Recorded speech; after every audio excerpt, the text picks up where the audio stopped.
Hello and welcome to the Robbies Podcast, your destination for in-depth discussion and analysis of the Premier League, the Champions League, and today, the FA Cup. I'm Robbie Mustoe, he's Robbie Earle, and here are today's topics. Man City are one win away from the treble after defeating Manchester United 2-1 at Wembley. We discussed what this means for next weekend's Champions League final, as well as how Man United moves forward to try to close the gap between themselves and their City rivals. Plus, we assess the early rumours surrounding the start of the Pochettino era at Chelsea and what sort of domino effect did Karim Benzema have on the transfer market. That's what we've got coming up in today's episode. All right, Robbie Earle, we've just sat and watched the FA Cup final. Of course, Manchester City won the game 2-1. 2 goals from Ilkay Gundogan. Bruno scores a penalty for Manchester United, Rob. And of course, we see another trophy for Pep and this team. Of course, that's 2 down with the Champions League final next Saturday against Inter, the last one of this treble that, of course, is going to mean so much in so many ways. But first off, the Champions League for City and for Pep is going to be huge. But the treble is also going to be huge in terms of, assessing and I guess giving a conclusion on what this team is and how good this team is. But of course, let's focus on the FA Cup final, Rob. Let's just start. I just want to get your take on just the lineups and decisions made by both managers. I think when you look to Man City, of course, the goalkeeper situation with Ortega being prominent in cup games for them. I think we all get that, and there's no issue about that. We will talk about Manchester United's goalkeeper, David De Gea, in the game. But anything strike you as noteworthy, Rob, with the 2 lineups? No, I think where we are now, it's apart from the goalkeeper, it's pretty much the strongest 11 or 10 outfield players that Pep could choose. Stones, as we know, moving into that sort of hybrid role into midfield. David Silva one side, Grealish the other, KDB and Gundogan almost as 2/8 when they need to, and Earle and Haaland up front. So it was pretty much as I thought, and let's not forget, Ortega in goal. Manchester City have not conceded a goal till today in the final. I think it's 17 goals scored, none against to get to the final. It's an incredible situation for the club. And I think I was thinking about Ortega, Robin, and you get some clubs where there's a number 1 and then there's very clearly a number 2, and there's quite a big distinction between the two, and the number 1's fit, he's going to play. I think where City are, and some teams have the position where you almost have a 1.5. He's not a 2, and maybe he's not quite the 1, but he doesn't come in and ever look, and we haven't seen that much evidence, but in the games I've seen of Ortega, looks confident with the back 4, very good with his feet, Rob, which is important, which played a part today, can play out from the back when they need to, when teams want to try and pressure them. So I think Pep has the confidence in knowing he can name Ortega, save Edison for next week, which is a huge game now for them to get the last part of that treble. And the team doesn't look back. Now and then I used to play Rob back in the day. I don't know how you were with number 2s, and I've had a few number 2s where you're almost thinking like, I don't know, he's great in training, but I'm not sure if he's going to be up for it today. I don't think you get a sense with Ortega that's the case. That's right, and he does well, doesn't he? He's good. Obviously, he's very, very good, and like you said, he has plenty of games to get comfortable in that first 11, absolutely ready to step in at any point in the Premier League if Edison gets hurt or whatever, or and he's pushing him absolutely all the way through. Just on to Manchester United, we've got to remember who's out for them injured, Rob, because City have this. I don't know how they do it, but they seem to have very, very few injuries. But Anthony Martial never made it. Anthony, of course, a Brazilian winger, was out injured as well. And Lisandro Martinez as well, you can't forget. I mean, what a brilliant defender he's been for Manchester United. So that's three players that, probably would have had an impact in the game. So Manchester United weren't at full strength. And just generally, Rob, on the game, my kind of headline really is Man City were nowhere near the best Man City, nowhere near their highest level with the football, nowhere near with their passing. I think the 2 players that I thought stood out was Rodri again. I mean, some very important headers, interceptions, tackles inside the penalty box, and the important stuff that he does. And Ilkay Gundogan, of course, with the 2 goals. I mean, he continued. I mean, it's incredible start to the game with the volley there. Yeah. Absolutely, like, wow. Other than that, though, Rob, right? And we'll get into the details of the goals and stuff. I mean, who else? I'll throw it to you. Who else for Man City? I mean, John Stones played well, but I don't think he was anything different. I've got Rodri. I've got John Stones. I thought John Stones at a time when United had little periods in the game where they got a bit ahead of steam. They made it a bit ugly. It was a little bit physical. I thought John Stones stood up in one of those 2 situations, won the ball back. I've got the goalkeeper down, Ortega, and I know we've talked about him, Rob. But I just thought in a day when, he came out for the save late on that hits the ball and we have a little bit of melee with United. Brilliant save. His ability to go long when United wanted to press with a 4 and go into Haaland. I thought his thing was good. And I was just thinking about this, Rob. And again, for our American viewers who listen and watch the show, remember it was Zach Steffen used to be the number 2 for Man City. Remember when he used to come in goal and there was a couple of cup games where he took bad touches or his timing wasn't good and he got caught on the ball. And I always felt with Zach Steffen that he didn't have the confidence of his teammates, certainly of his back 4. And he's obviously moved on to, I think he's in Middlesbrough now and he was having to not rebuild his career, but come again if he wants to get back to the Premier League. And I just felt with Ortega, it's a massive comfort for a manager when you can pull your number 1 out, Edison, who we know is top class, for a big game coming next week, and there's no massive drop-off with Ortega. And I just thought he was important today. And I was contrasting the 2 goalkeepers, and I know we'll talk about De Gea later, but he looked part of the first team picture, part of a successful team that there was no issues. At the other end, I thought there was a goalkeeper who I think we have to talk about. Just before that, Rob, like any ideas?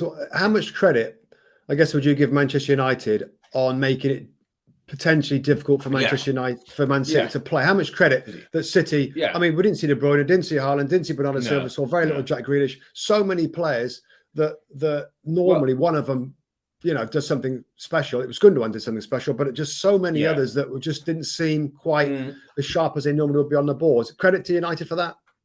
Well, I'm going to credit City first for that before I credit United, because I'm going to credit City for not on a great day. My headline was great teams find a way. City weren't at the best today. We didn't get the football, we didn't get the domination, we didn't get the overloads, the crosses, the lots of chances, but we got another way for City to win. I thought there was a great shot, and you mentioned him at half time. Rodri, just in the tunnel before they're going out, was getting everybody on it as if like, listen, this ain't going to be our football day. We're going to have to win this another way. I thought he was outstanding today, getting his foot in, making challenges, standing up to what United did. And you're right, United's game plan. I mean, you've got to remember it's a game plan that after what I think it's been officially noted as 12 seconds, you're 1-0 down. After you've been thinking about how you're going to start the game and stay in it, and then maybe try and get ahead. That to come from that early disappointment, stay in the game, make it difficult. I think Fred in the team, Rob, told me exactly what he wanted to do. He wanted to mess it up a little bit and get amongst them. I thought there was a bit of physicality at times from United that was important, that changed the game. And listen, if they could have found a way to get back into the game, got a late equaliser, you never know what might have happened. But I'll give some credit to United because, as I say, that was you're playing one of the toughest teams in world football, and you've got to somehow take them off the game. But I'm also going to credit City for finding a way on not a good day to get the second trophy that they needed and set them up for the treble. Let's get to some of the talking points, Rob. Of course, the first talking point happens in 12 seconds, and I had a flashback to the cup final that I played in. I was thinking of you. Mate. I said, this is a musty memory coming right here. Roberto Di Matteo all over again. I didn't want to bring it up. I thought I did. I'm like, God, because that was quick. You don't need any counselling or anything. You're okay. No, I know. It's funny because I'm back home visiting my mum and dad, and my brother's here, and like the good old days, and we used to watch the FA Cup final when I'm flipping 5, 6, 7, 8 years old, and we went out in the back garden and kicked the ball around at half time. And I'm like, it's amazing, like I'm sat there and like, God, I played in this game. I played in this game. It was both the best day and the worst day of my career. Great to walk out in that game, but of course I got injured. We conceded a goal after like not many seconds from Di Matteo. Anyway, but it was a brilliant It was a brilliant strike, a great start to the game. Okay, so let's be critical, Robin. And could have Manchester United done anything about it? I'm going to throw 2 points at you, and I want you to respond to it. The first ball up was won by Earle Haaland. Kind of get that. He's hard when he's moving he's such a big lad. I thought the bounce ball and the header from Victor Lindelof was a bit weak. Lindelof. A little bit weak. And then when the volley comes in, and there was no talk about this I'm watching it, of course, on BBC in the UK.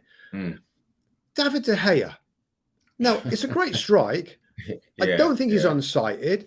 It didn't go right into the corner, and De Gea, his weight was going that way, and he kind of bounced away from it, didn't he?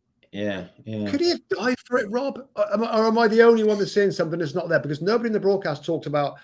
I mean, they talked about him a lot. The second one, but the first goal. What do you think of those 2 points? I think Lindelof, you're picking a little bit. I think we're picking Lindelof because it ends up in the back of net. I think if he makes that challenge, it doesn't. It's not something we're mentioning. So I'll give him on that one. And the first header up, again, credit for City going long, knowing they're going to win the header.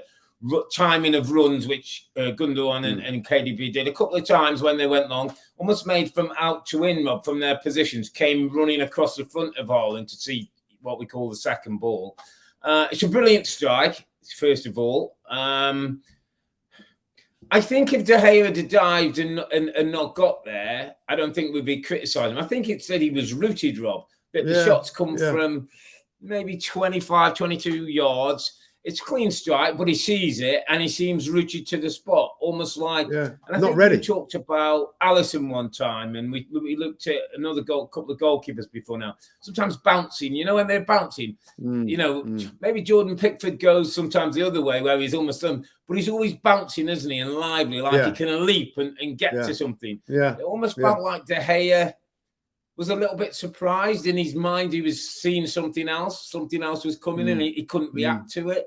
And again, I don't know if that's just, it'd be great to ask Tim Howard, is that, do you sometimes have a picture in your mind before the ball comes, or you're setting yourself up, or, is your body position ready to take it? I don't know. I'm not a goalkeeper, but I know what you mean. I think it's less blame will come to him because of the quality of the strike. He did freeze a little bit, and you're almost thinking like it's going down. He had a header, didn't he, that Rodri, I think, who had a header a little later, and it went down the side. You almost got in the same position where he got stuck in things and just watched the ball go to the side netting.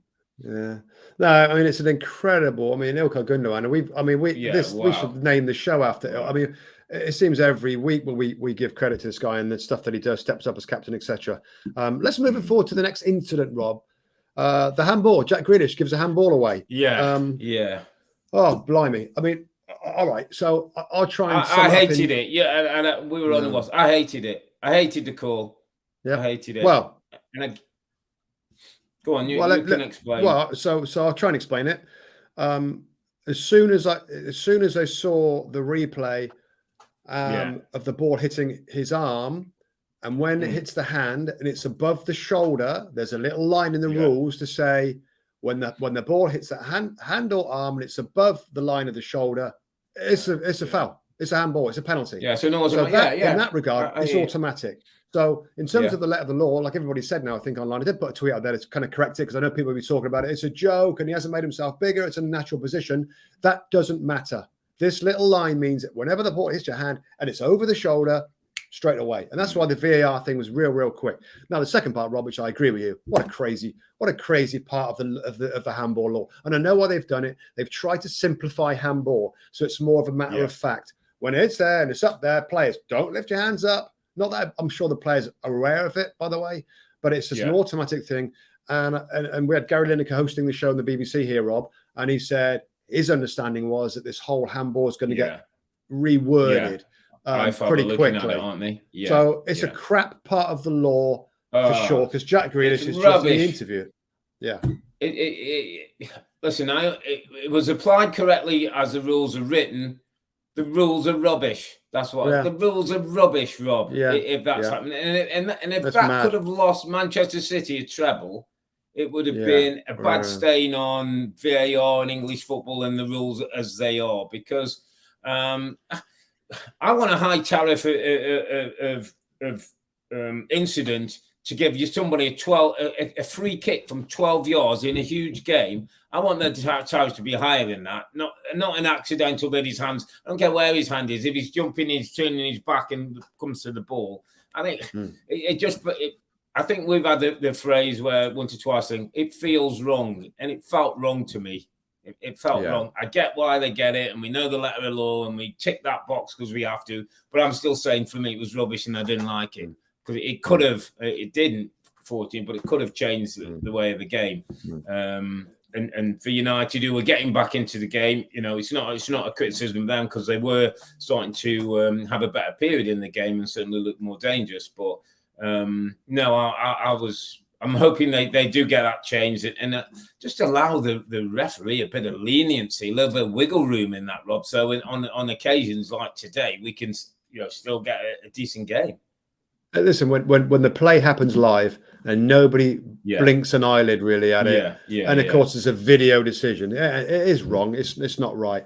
And again, I'd love to see it go back to when we played. Rob, we didn't have any of this. It's simple as this. Was it a deliberate? Is it a deliberate handball or not deliberate? And there's going to be some greys, but at least we have an opinion from the referee in that play. There, it's just not deliberate. He didn't really know what he was doing. If he jumps like crazy with his arms way out, of course that's crazy deliberate. You're trying to get a deflection, but that's not. But anyway, we've talked about handball so many times. I'm actually fed up with it. And rubbish is a good way of saying it. But United did finish. By the way, just credit to Bruno Fernandes. By the way, Rob, that's not an easy kick under a bit of pressure. He's hop, skip, jump. We've seen a few penalties being missed recently in big games. So fair play to the captain. Stood up, got them back in the game, and all of a sudden, I thought for the end of that half, getting to half time, United sort of feel and believe a little bit more in what they were doing. Yeah, I thought they finished. I thought when the first goes in from City, they did look a little shocked, mate. Didn't they? They looked shocked for like 20 minutes or so. Sure. But they finished the first half really well. I mean, the Casemiro. I've just got my notes here about the challenge. Yeah, the red on the Kanji. Not quite enough. I don't think he got any card, did he? Which was a surprise. I don't think he got any card, and he actually won the free kick. He won the free kick. I think just made it worse. I thought it was a yellow card. I thought it was a yellow card offence and a warning. And we know he's been involved in stuff before, but you can't use that as a method to say, well, he deserves one again. I thought it was a yellow card in this instance. A bit lucky to get the others, but we moved on. Got to half time, probably United feeling pretty good in a better phase. I thought they started second half not too bad as well again. There was definitely I think a belief in what they were trying to, and almost trying to. I thought they were trying to break the game up and stop the rhythm and make it a bit stop-starty and win a few challenges. And to a certain point, I thought they did that quite well. Yeah, they did. But then the second goal comes, and it's another set piece from Man City, another volley from Ilkay Gundogan outside the box. One of those we've seen before, where players rush the box to create space on the edge. The ball's floated to the guy on the edge. It floats out to Ilkay. It's on his left foot. He throws his swinger, his left foot at the ball, gets decent contact. The ball bounces twice and goes into the corner. Now, was this one of those goals, Rob, where that did look very. How did you saw that one? It didn't look right. It didn't look right at this level. Yeah. Go. I mean, to be honest, Rob, it was one of those as the ball came across. I thought, and we've all had them in training, especially on your standing foot. It looked like a bit of knee, shin, foot. Where it runs down your leg and it catches every part of your leg, and then he flipped. It's like a flip out, and it had a little bit. It almost had like a little bit of top spin on it as it ran because it's kind of flipped off his foot. It bounced up a little bit. Yeah. Must have bounced, probably bounced 2 or 3 times before it ends up beating twice. Yeah. Twice, 2 bounce. Yeah. So I mean, straight away, this one, I'm cringing, mate. I'm cringing with that one. Yeah. I mean, he dives on this one, and we still criticise him because I think he must dive late, or he doesn't quite see it, or I don't know if the bounce beat him. But I think the moment it leaves Gundogan's foot, I don't think Gundogan was thinking that's goal. I think the first one he's thinking, I've done him here. Wow. On this one, I'm thinking, I haven't caught this one well. Yeah. It's interesting, Rob, because De Gea's contract isn't it getting renegotiated right now? He's on the brink of it. Maybe he's already signed it, but they're trying to get him. But the manager said this doesn't mean that he's going to be number one. He's a lot number of Manchester one. United, a lot of Manchester United fans, Rob, they want another goalkeeper, and I've always been a fan of De Gea. I thought that was another. I got to say, an error, not being on his toes to quickly get across to that and reading. It does go by. I think as Varane, it goes by real quick. Not quick, but it goes by. And I don't know whether he expected him to stick a leg out and clear it, so he's a little slow to get across. But it's not just that, Rob. I think there's moments in this game and other games where De Gea, the ball at his feet, makes Man United fans his feet nervous. Today, when City pressed and then De Gea had to go long like Ortega does, there's not the same. It's not the same quality, Rob, from De Gea. I think he rushes things. He just gets it away from goal. It's not like they're picking a target, dropping it in at a certain height and weight for the centre forward to deal with. I thought Haaland did particularly well at today. No, he didn't get his goals, but I thought some of his hold-up play and he's just old traditional number 9 play was good. United don't have that ability because De Gea isn't great with his feet. He can't pick a pass out in the same way. Let's look at some individuals for Manchester United, Rob, because I think we all agree that even when Man City were not at their best, they can still beat Manchester United. And I think there's some good moments from United, some good performances, and there's some very poor ones. I think in terms of who played particularly well, I mean, Luke Shaw continues to look good for me, Rob. Luke Shaw continues to play well. He made a couple of interceptions, a couple of blocks defensively. Wan-Bissaka is a very, very good defender, and he pretty much always does his job, what you'd expect to defend on that side. Did a good job again on Jack Grealish. Other than that, I don't like Bruno Fernandes on the right, just in terms of how they set up. It was Fred alongside Casemiro, Christian Eriksen, who was really weirdly quiet, very, very quiet. He's on my list. He's on my. Is he? He's on my not very good list. Get onto your I've got Christian Eriksen who couldn't affect the game, Rob. Energy-wise, physicality-wise, football-wise, I thought he couldn't affect the game, which is a bit of a worry. Jadon Sancho is becoming a disappointment. We can only keep saying so long about how good he was and what you saw in the Borussia Dortmund Sancho. We keep waiting, Rob. His creativity, his ability to go past people, his drive at times looks a bit like, and I know he's had some off-field problems and we're all aware of things that can affect performance, but we can only wait so long. When you pay that much money, Rob, it's not really happening for him. So really disappointed in him. It was interesting. I don't know if you saw just before it was the last game. I think Man United were playing on Thursday night. They needed the point, didn't they, to qualify for Champions League? And we did a little thing before the game, and we talked about how do United close that gap? I think it's 14 points to City this year, but it's around a 20-point gap really that City usually at and where United are at the moment. And we looked at the players, and I said, and I did a thing, Rob, where I went like, who are the real first team players who can go toe to toe with the City and hope to get to that level? There was probably 5 in the squad. And there was a lot of what I classed as averageness. A lot of players that if they were given free transfers wouldn't go to another top 6 team. And I'm afraid that's what comes to roost, where tactics today was to nullify City, to try and win the ball quickly, to maybe get it into Rashford and get some support. And listen, it was a decent tactic, didn't quite come off. The early goal didn't help them. But in terms of players and closing that gap, Rob, there's still a lot of work for United to do, for me. There is a lot, and of course, the biggest part is getting the new owners to agree a new owner and give the manager. And Ten Hag's been frustrated. He said a few times that we need to spend money, and the way it's dragging on is pretty awful. I got to say, it's awful. If those owners cared about the club, come on, you're going to make money out of this football club. Let's get it done and give the manager opportunities. Jadon Sancho, I mean, it's like. There's different attributes you have to be a top class player, and he's got a lot of them, Rob, with his skill and his touch, his ability, his finishing. Sometimes his final ball's really, really good, but there's other parts: his stamina, his mental toughness into dealing with playing at United and in big games. We're just not seeing it. We're just not. I'll tell you what, it's a positive. Alejandro Garnacho comes on, Rob, and lights up the game. Lights up the game. He does more in the first 5 minutes than both Sancho and Eriksen did. The only thing I say about Christian Eriksen, Rob, I liked it when he played deep in midfield where he can get on the ball and start playing it around and get United playing. I know there's a today wouldn't he have had to have some more defensive duties in chasing him. So that's not where he's great, is he? No, I know, but it would have made them play a little bit more. And there's a few moments where United knock the ball around. It's like, this is it. Man City don't like it when they don't have the ball. They don't look great when they don't have the ball. But it wasn't enough of that football for Manchester United. And in terms of their summer, Rashford, to be fair, was pretty starved. Rob, wasn't he? Pretty starved of the ball playing as a striker. Yeah. Didn't really get a lot of it, and that was it. 2-1 Man City. Celebrations again at the end. Not playing great, but they will take it absolutely all day long. That's 2 of the 3.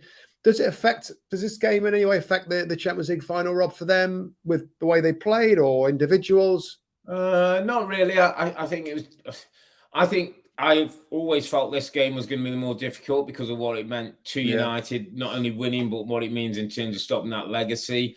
I think City are focused. It was great, the shot from Haaland. Don't know if you saw it, right at the end of the game, they get together. Now one more, I think they'll realise that this is the week coming up that's going to cement them in as legendary status for City. I thought it was Pep, like, you see, there was the last corner, wasn't there, with like 3-4 minutes of injury time played, and he's shouting to his team to keep it in the corner, and you know what I mean, Mob. Like that's how much it means to him. Probably 6. He's been in 6 domestic cup finals, won all 6. This guy just wants to do what's required to win the games and knows what's important. He said they'll have a night out tonight. They'll enjoy the FA Cup, and they'll have a week's work to get ready get ready for Inter Milan next weekend in the Champions League final. So maybe not as the football he would have liked, but I think at this stage of where they are in the treble, it was about winning. It was about getting the second one and setting them up for a great opportunity. And I said last week, it'll be a shock now if they didn't do it. It'll be an even bigger shock now. I think I haven't got past Manchester United because I thought this was going to be the bigger test than Inter Milan. Yeah, me too. And that is a double. That's a League and Cup double for Man City. And again, they don't come around a lot. And I know it's happened quite a few times, but that's still a big feat in itself. And Inter, I think Inter finished their season this weekend. Serie A season, I think, finishes this weekend, and then we'll see. I think it's actually on right now. It's on today, Saturday, same day, their final game, and that's the last one for them. I've seen a few players, aren't they? I mean, I would say that I feel they've got to play better than that they did today, but maybe they don't. Maybe Inter, but I still feel Inter have a considerable. They got some energy in midfield, Rob. They got a couple of forwards. Martinez, of course, Lautaro Martinez is the main striker for them. It could be Dzeko, could be Romelu Lukaku. So. Not going to be plain sailing, but I'm with you. I thought today was the one. And there was moments in today's game where it's like, oh, the City not playing well. United had a chance. Yeah. It wasn't to be. No, City got the job done. Set themselves up very nicely now for next week in Istanbul against Inter Milan. Just a couple of bits of news that's been breaking this week, Rob, as we come to the end of the Premier League season. We know Mauricio Pochettino has officially been announced now as they take over at Chelsea on July the 1st. Bit of interest in terms of what we're hearing, Rob. There could be a bit of an exodus in some players. Mason Mount is rumoured to Manchester United. Looks like conversations started then. Macho Kovacic, apparently his people have been in touch with Man City, and there seems to be some connection there. Kai Havertz has been linked to Real Madrid, which was a bit of an interesting one. Obviously, Chelsea want to recoup some of the money they've played. And then likes of João Felix, Denis Zakaria, they're going to be sent back, which was interesting with Felix. I wondered whether he'd be a Pochettino type. Seems pretty much that's not the case. Maybe in terms of productivity and assists and things, doesn't feel he's enough. And then Christian Pulisic, not heard too much in terms of where he may or may not be going, but you tend to feel like he might be surplus to requirements. Yeah, I think he will be. I think the Mason Mount thing, and it's our understanding that Mason Mount was asking for a fortune at Chelsea. He was asking for an absolute fortune. Yeah, because it's like, why wouldn't you re-sign Mason Mount? Why wouldn't you give him what he wants to? But if that player asks for an absolute fortune, then the club can't buckle to a player's demands like that. So maybe Mason Mount felt like it was time to move on. There was shots, Rob, I saw on social media or on YouTube or something where you saw him walking around Stamford Bridge, taking it all in. Nobody there after the final day is like, this is it for me. Yeah. And my understanding is that his personal terms have been agreed with Manchester United. With Manchester United. Yeah, just the two clubs have got to agree a transfer fee. So I think it's that's a shame. It is a shame. It's a shame in this era where Pochettino is going to come in. He'll be better for share. He'll work, and there'll be the team will be better. We know that. That somebody who's come through the academy and has been one of their own is somebody who you can sort of look to as a young kid or any young kids in that football club and say, this is what he can achieve. It's a real shame that he feels he's got to go, whether it's for more money, to Manchester United. And we'll have to see how that all works with Manchester United, how he fits in there, what his role's going to be. Is he going to be the 8? And, good, he's a good player, Robbie. He's a big good signing for anybody. Player. He's a good player. Yeah. Kovacic, I really like. I think it's going to be a miss. It's going to be a miss for Chelsea. And I know that when players are in a team that's not playing very well, sometimes the fans can look down on all of them because they're involved in this. Yeah. I think he's a really good player. I think he's going to be an excellent acquisition for Man City in terms of a player who can maneuver the ball, keeps possession, plays clever forward passes. I think he's going to be a really good pickup if that happens. And Kai Havertz, for me, had enough chances now, Rob. If I was a Chelsea fan, which I'm not, I'd be okay with this. Get some money in to bring some others in. He's had many opportunities, maybe not playing in his favourite position, but if Kai Havertz, some can look brilliant 1 minute and then not be involved another. So I have no problem with that. And Christian Pulisic, Rob, where if he did stick in the Premier League, there has been a little bit of talk about Newcastle United. I mean, that would be a fantastic move for Christian Pulisic if it happens. It's a big if. It's a big if it happens. But can you see him staying in the league, in the Premier League? I could. I think there's a couple of places where he could go and play, which is important.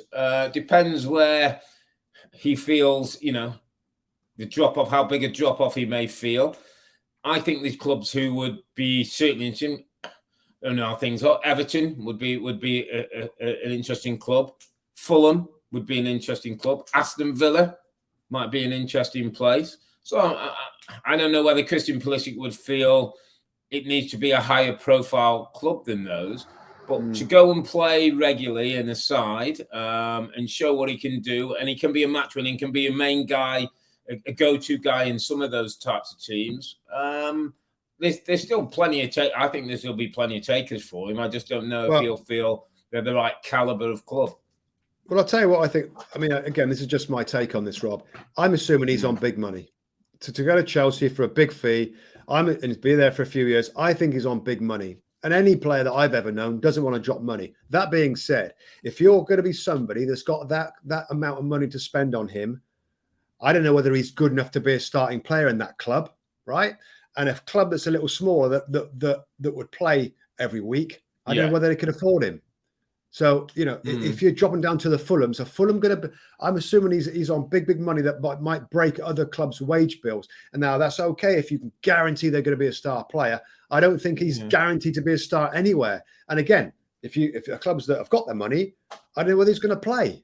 That's what might. So based on that, you say he's going to have to go abroad to maybe in Italy or Spain. I mean, if he goes to Newcastle United, Rob, and he's not part of the starting 11, he's not pushed his forward. He's got to push his career forward. The other way, Rob. Yeah, I mean, he's got a World Cup coming up in 2026. He's got to play, so he might have to take less money. Go and play a lower level in Premier League, and maybe not as good money, but play every week, or you jump abroad and try and get the money and play somewhere abroad. It's a big summer for Christian Pulisic. It's a World Cup in North America. I mean, he's got to get well advised and think really hard about what's a good move for him in terms of his wages and the fees and where he wants to be, the level of football, etc., to get himself right for a career defining maybe World Cup for the USA. Yeah, you're right. It's a big move for him. And I hope that money isn't at the top of his agenda. I think playing and showing what he can do, the money will come, Rob, for a player of his caliber. He'll probably get paid up his contract at Chelsea or some of his contract. He's got advertisements and he's a poster boy of American football, him and Tyler Adams. So I hope he makes the right football decision, first of all, goes and plays some football and show what he can do. Because we really don't know at Premier League level whether he can do it over the course of a season. We've seen spells and moments when it looks really good, and we've seen spells where it hasn't. And I feel for him a little bit, because I get the sense every time he plays, Rob, he feels he's almost on trial. Like if he doesn't play well, he might be out of the team. We all need to get to a stage where, if you play the odd bad game or two or three bad games, you're not going to be out of the side. Yeah. You're going to play your way through it and show that you can do that. So yeah, you're right. Really interesting summer for Christian Pulisic coming up. Rob, just before we move on, mate. Let me just on the ins. Of course, Pochettino now has been announced as the manager of Chelsea, and it looks like he's going to have a big impact. He wants to get cracking on some ins as well. Moises Caicedo, Emi Martinez, Aston Villa goalkeeper. Discuss those two, Robin, in terms of their suitability for Chelsea now under Poch. I think Poch might want to go and get his own goalkeeper. Kepa and Mendy are kind of not quite the one that he would want. I think he'll go in there and go and find his goalkeeper. He had Hugo Lloris, who was great for Spurs, who's coming to the end now. So you're right. Maybe Martinez or Nona could be. If they get Martinez, has been rumoured that Villa might be prepared to sell him to get some money in and get other players. Caicedo was one of them, weren't they, sniffing around him before in the transfer window, not able to get him, I believe. It's good. It's a good player. It'd be good. Yeah, I mean, he could almost be the new Kante, couldn't he? If Kante looks like that could be coming to the end. He's picking up injuries. Caicedo's good age, good physicality. I saw him a couple of games towards the end of the season. Looks apart, mate. And a Poch type of player, he can grow under Poch and tactically get a little bit better, a little bit smarter. So, you can see those kind of moves. And I'm sure Pochettino's talking to Todd Bowley and the owners at Chelsea about what he wants in as well as what he wants out.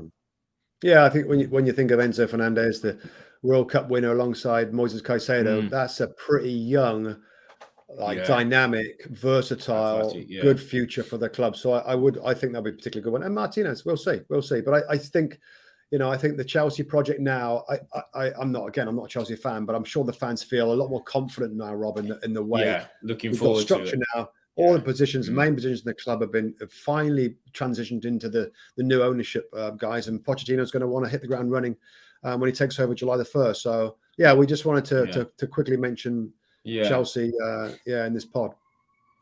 And let's not forget, for Chelsea fans, we have the summer series coming up July 22nd starting, so they can get a look at that Chelsea team, because pre-season is going to be important for Chelsea, mate.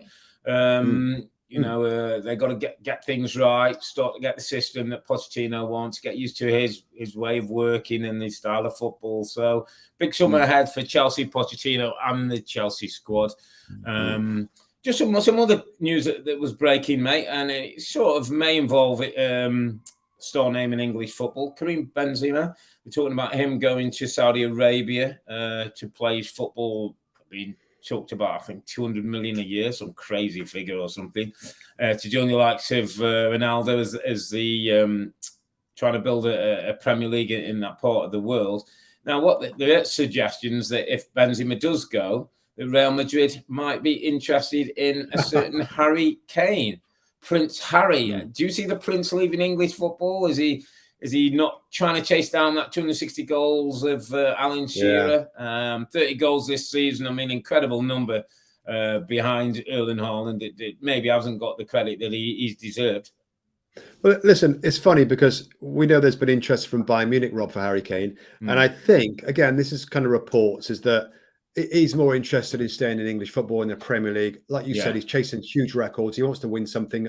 I feel like it's Manchester United this summer, Rob, or nothing.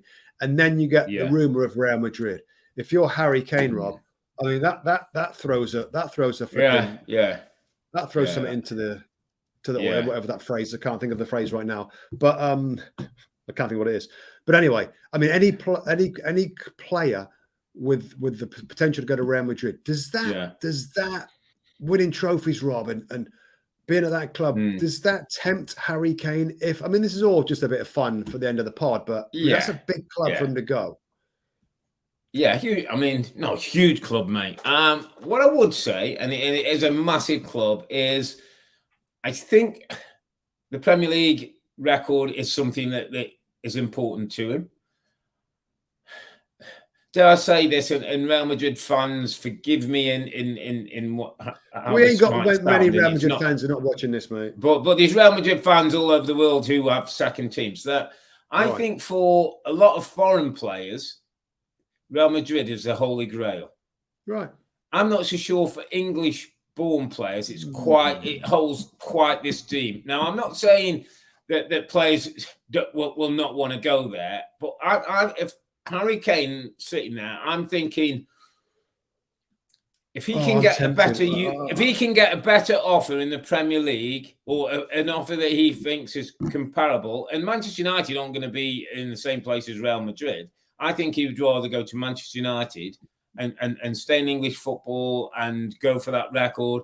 He's got four. I think his wife expecting their fourth child. I think he's a London guy, like an English guy will want to stay in English football. Some may say it's lack of ambition. Some may say, it's other things. I just sense that Real Madrid wouldn't be his first choice if there was other offers. All right, let me throw this at you. Man United, Daniel Levy's saying, listen, Harry, you've got another year on your contract. Man United is not going to happen. We don't want to sell you there, for some reason it's not. But you're going to stay at this club for another year. Given that, if United's out of the picture and Real Madrid come in, if United's out of the picture, then I'm saying it's a different story. But Daniel Levy's like, this is money. We can take money now from him. He's not in English football anymore to hurt us in the future. Harry, how about Real Madrid? He's obviously going to look at that. He's going to look at that in a different way, and I would say he probably might think about going. But he doesn't then get he misses out on that Premier League record. The other one, Robert, another random one that we I don't know, we might mention it on the last part. I apologize if we did. Another shout out there that Earle Haaland has got another year. Yeah. And the next summer his clause is available. Correct. He goes to Real Madrid, and Harry stays at Spurs. Harry comes to Man City. He's on a free. He's on a free. He goes to Man City on a free. I've heard that one, and I like that one. Although maybe Man City fans may not, but the way he plays, dropping in, I'm not sure you're overly reliant on pace. I could see that happening as well, and I can also see Harry signing a long-term contract to Spurs and saying I'm done and I'm going to stay here as well. So, and all of the above. All right, mate. That's why we've got the podcast, mate. Yeah, that's why we've got the podcast every week to keep speculating and throwing things in and listening to rumor and gossip. And listen, we'll know a little bit more by the time we get to the was it August the 12th? I think the kickoff. What Harry done is maybe we'll know that when we do our Champions League poddy, our last one for the season. Maybe we'll know a little bit more then. Nothing's happening. Yeah, you never know. Nothing's happening in a week, my friend. Well, you never know, mate. Nothing that big's happening in a week in English football. Listen, mate, we're going to wrap it up there on a special Manchester derby, the first in the FA Cup final. We had in the blue corner, there was City, winners of the Premier League. In the red corner, there was United, winners of the League Cup. At Wembley today, City, who've not United out of things and make a big step towards an historic treble. They faced Inter Milan next week in a big Champions League final. We'll be back on Sunday, June the 11th. That's a day after the final, when we'll look back and see if City can win that biggest prize and make it a full house, 3 top trophies and a historic treble. And then we'll also look at the 2 Robbies end of season awards, where Harry Kane will be seeing if he can maybe still get goal scorer of the year with Earle Haaland and the likes. It's the one thing that all players look forward to more than the PFA awards, the 2 Robbies awards. We'll look at those next weekend. But for now, I'm Earle. He's Mustoe, together with the 2 Robbies. Thanks for watching and listening. Be safe, stay healthy. It's good night from me. And it's good night from him. Good night. Good night.